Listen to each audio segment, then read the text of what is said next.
आनी फोड दिवंक लागले. थोडे बी बरे सुवातेर पडले आनी फळ दिवंक लागले.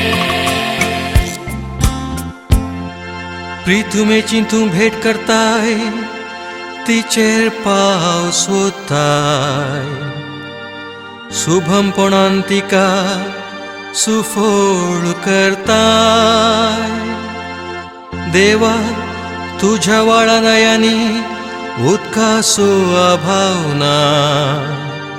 भुंय भिजोवन धानी कडूंक तांकां तूं फर्मायताय. थोडे बी बरे सुवातेर पडले आनी फळ दिवंक लागले. वय खोसलेली भूमी पावसाच्या शिवरान तूं भिजयताय. थांतल्यो वळयो उदकान मोव करताय. धरण सापाड करताय, ती भिजयताय. आनी तांतल्या फळांचेर तुजो आशिर्वाद घालताय. थोडे बी